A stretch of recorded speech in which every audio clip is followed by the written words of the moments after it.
Hey everybody, welcome back to the church building. My name's Andy. We are reading through the Bible cover to cover, Genesis through Revelation. We are in 2 Kings. We are wrapping up 2 Kings tonight. Chapters 23 through 25, and that'll be it for 1st and 2nd Kings. We did it. We made it. Last time I was a little bit under the weather. I don't know if you could tell. I could tell. I sounded very weird, kind of congested. I'm feeling a little bit better today. Hopefully I won't sound as stupid. But we're going to dive right into chapter 23 of 2 Kings and see what happens. Again, for the uninitiated, this is the first time I've read much of this. I've read a lot of the Bible, but not the whole Bible. So a lot of this is new. A lot of it is new, especially these Old Testament books. So, here we go. Chapter 23. Then the king directed that all the elders of Judah and Jerusalem should be gathered to him. The king went up to the house of the Lord, and with him went all the people of Judah, all the inhabitants of Jerusalem, the priests, the prophets, and all the people, both small and great. He read in their hearing all the words of the book of the covenant that had been found in the house of the Lord. The king stood by the pillar and made a covenant before the Lord, to follow the Lord, keeping his commandments, his decrees, and his statutes with all his heart and all his soul, to perform the words of this covenant that were written in this book. All the people joined the covenant. The king commanded the high priest Hilkiah, the priests of the second order, and the guardians of the threshold to bring out of the temple of the Lord all the vessels made for Baal, for Asherah, and for all the host of heaven. He burned them outside Jerusalem in the fields of the Kidron and carried their ashes to Bethel. He deposited the idolatrous priests whom the kings of Judah had ordained to make offerings in the high places at the cities of Judah and around Jerusalem. He deposed, verse 5, I misread that. He deposed the idolatrous priests. Those who made offerings to Baal, to the sun, the moon, the constellations, and all the hosts of the heavens. He brought out the image of Asherah from the house of the Lord outside Jerusalem to the Wadi Kidron, burned it at the Wadi Kidron, beat it to dust, and threw the dust of it upon the graves of the common people. He broke down the houses of the male temple prostitutes that were in the house of the Lord, where the women did weaving for Asherah. He brought all the priests out of the towns of Judah and defiled the high places where the priests had made offerings. From Geba to Beersheba, he broke down the high places of the gates that were at the entrance of the gate of Joshua, the governor of the city, which were on the left at the gate of the city. The priests of the high places, however, did not come up from the altar of the Lord in Jerusalem, but ate unleavened bread among their kindred. He defiled Topheth, which is in the valley of Ben Hinnom, so that no one would make a son or daughter pass through the fire as an offering to Molech. He removed the horses that the kings of Judah had dedicated to the sun at the entrance to the house of the Lord by the chamber of the eunuch Nathan-Melech, which was in the precincts. Then he burned the chariots of the sun with fire, the altars on the roof of the upper chamber of Ahaz, which the kings of Judah had made, and the altars that Manasseh had made in the two courts of the house of the Lord. He pulled down from there and broke in pieces, and threw the rubble into the Wadi Kidron. Verse 13. The king defiled the high places that were east of Jerusalem, to the south of the Mount of Destruction, which King Solomon of Israel had built for Astarte, the abomination of the Sidonians, for Chemosh, the abomination of Moab, and for Milcom, the abomination of the Ammonites. He broke the pillars in pieces, cut down the sacred poles, and covered the sites with human bones. Whose bones? pretty gross. Verse 15, moreover, the altar at Bethel, the high place erected by Jeroboam, son of Nebat, who caused Israel to sin. He pulled down that altar along with the high place. He burned the high place, crushing it to dust. He also burned the sacred pole. As Josiah turned, he saw the tombs there on the mount, and he sent and took the bones out of the tombs and burned them on the altar, and defiled it, according to the word of the Lord that the man of God proclaimed, when Jeroboam stood by the altar at the festival. He turned and looked up at the tomb of the man of God who had predicted these things. Then he said, what is that monument that I see? The people of the city told him, it is the tomb of the man of God who came from Judah and predicted these things that you have done against the altar at Bethel. He said, let him rest, let no one move his bones. So they let his bones alone with the bones of the prophet who came out of Samaria. Moreover, Josiah removed all the shrines of the high places that were in the towns of Samaria, which kings of Israel had made, provoking the Lord to anger. He did to them just as he had done at Bethel. He slaughtered on the altars all the priests of the high places who were there, and burned human bones on them. Then he returned to Jerusalem. Verse 21. The king commanded all the people, keep the Passover to the Lord your God as prescribed in this book of the covenant. No such Passover had been kept since the days of the judges who judged Israel, even during all the days of the kings of Israel and the kings of Judah. But in the 18th year of King Josiah, the Passover was kept to the Lord in Jerusalem.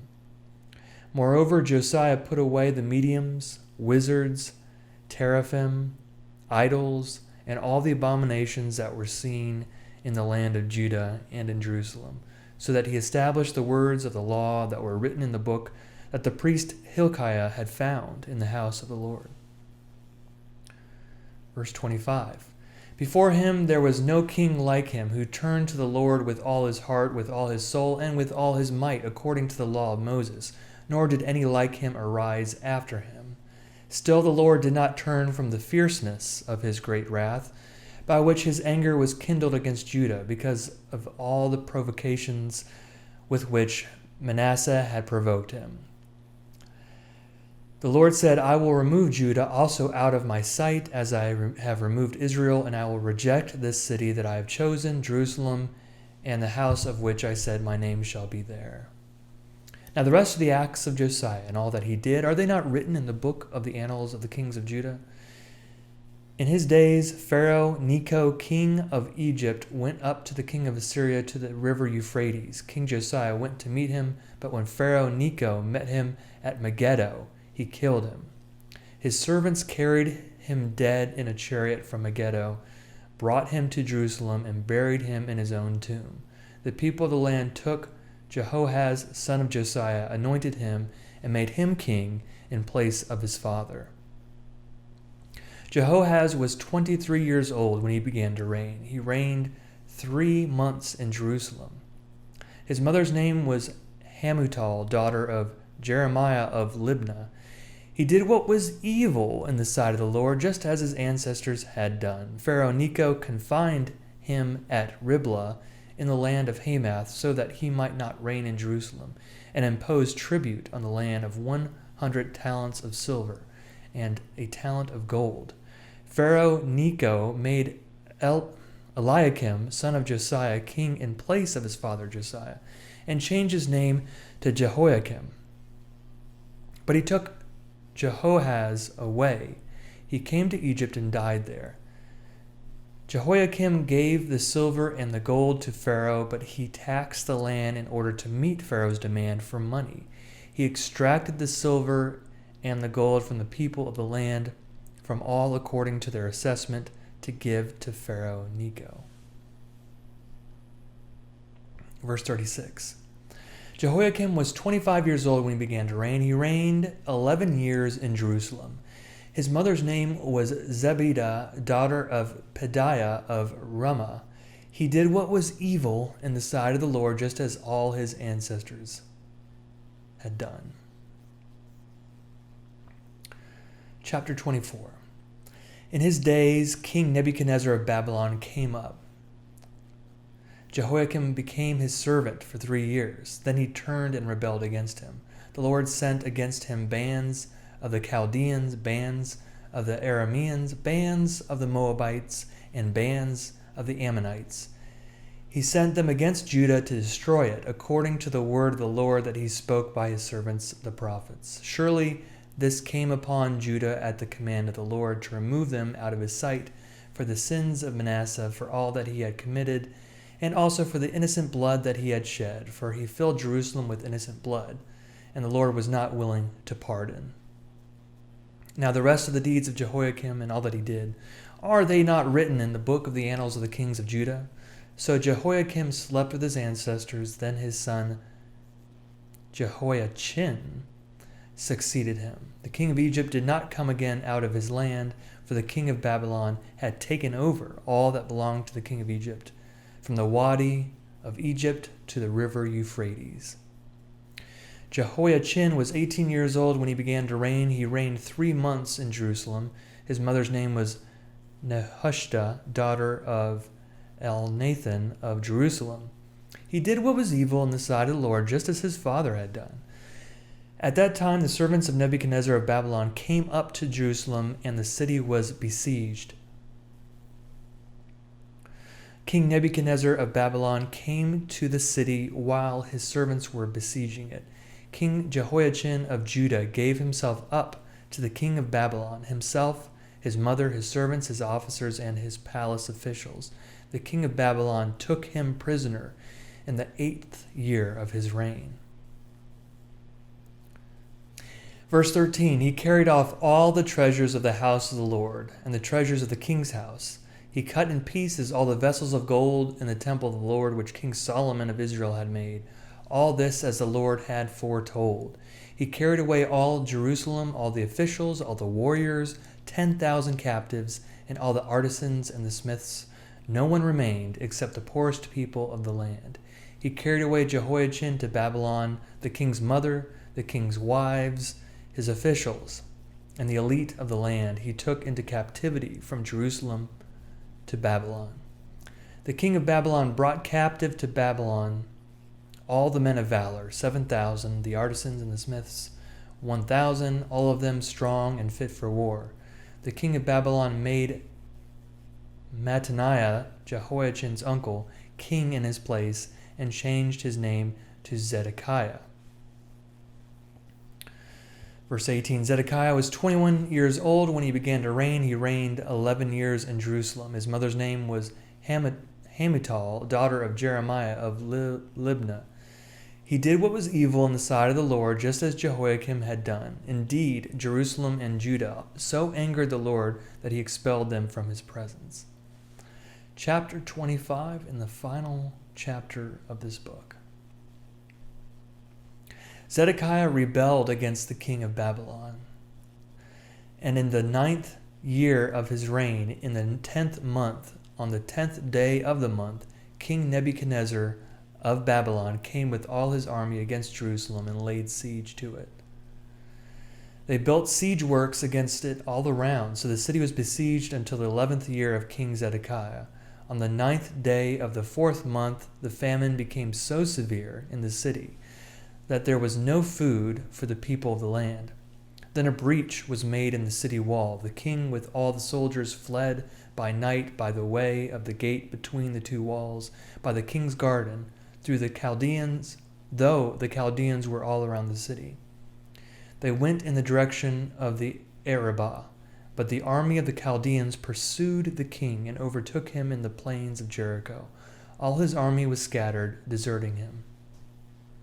Then they captured the king and brought him up to the king of Babylon at Riblah, who passed sentence on him. They slaughtered the sons of Zedekiah before his eyes, then put out the eyes of Zedekiah.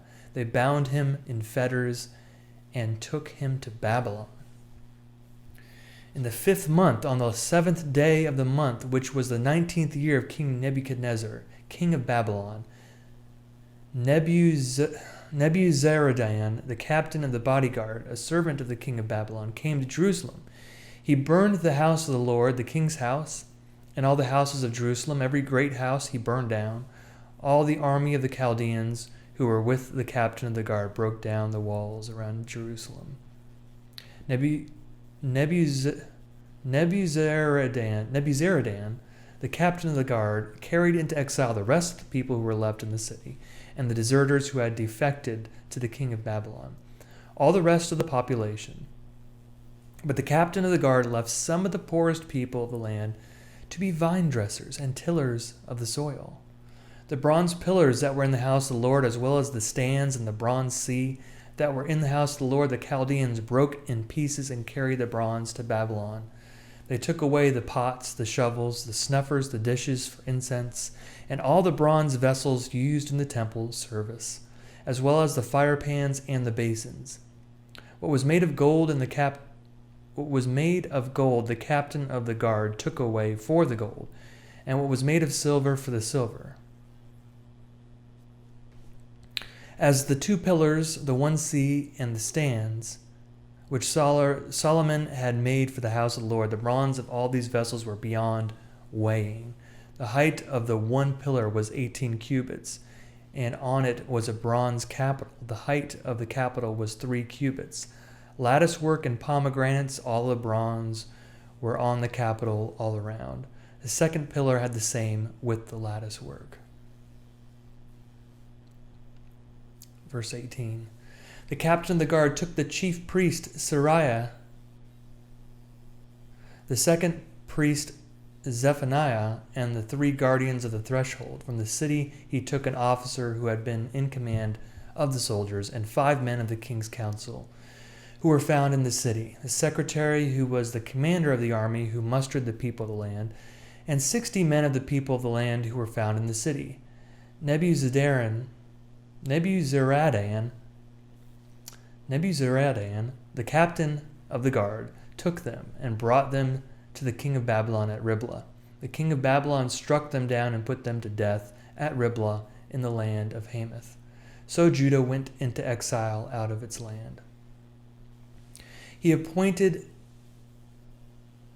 Gedaliah, son of Ahikam, son of Shaphan, as governor over the people who remained in the land of Judah, whom King Nebuchadnezzar of Babylon had left.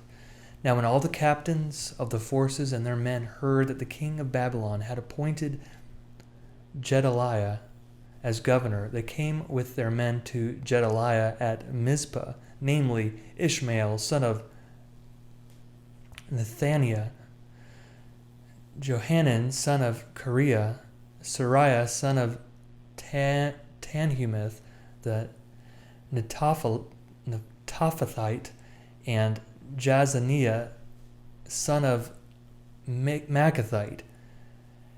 Gedaliah swore to them and their men, saying, Do not be afraid because of the Chaldean officials. Live in the land, serve the king of Babylon, and it shall be well with you.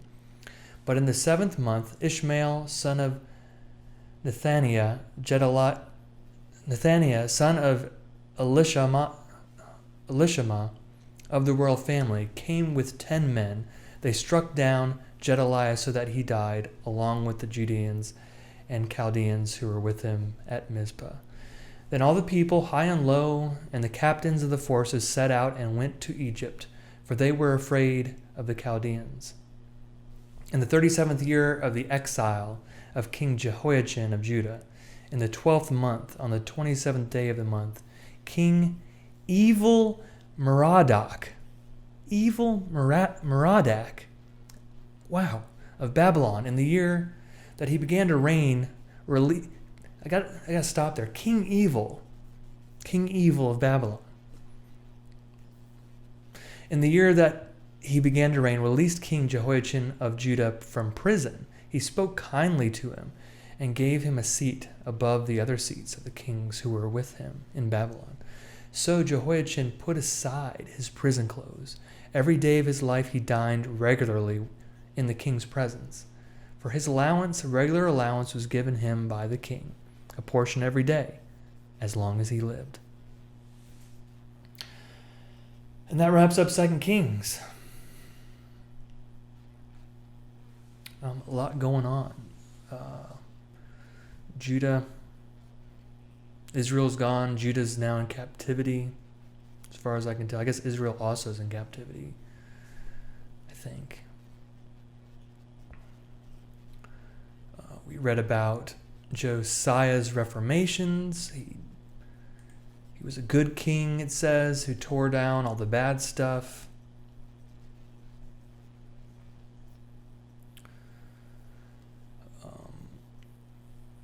I don't want to give too much commentary, but I read things about how he got rid of the priests who sacrificed to the constellations and the sun. Let's see if I can find it. The sun, the moon, the constellations, and the host of heaven. And you think about people who are repulsed by astrology, who's kind of looking to the stars, and I wonder if this kind of connects to it, incites those feelings. Also talks about wizards. Josiah put away the mediums, wizards. You think about Harry Potter and movies with wizards and magic. Some in Christian culture are very much against it, and I think this is part of it. Reading things like this. I don't want to comment too much on. There's probably more to it than that, but that's what comes to mind when I see this. Think about Harry Potter. I see wizards. Thanks for joining me today. We finished 2 Kings. I can finally change that sign behind me. What's coming up next? 1 Chronicles, I think. 1 Chronicles chapter 1. Hope you'll join me. Hope your day's going well. I'll see you next time. Thanks so much.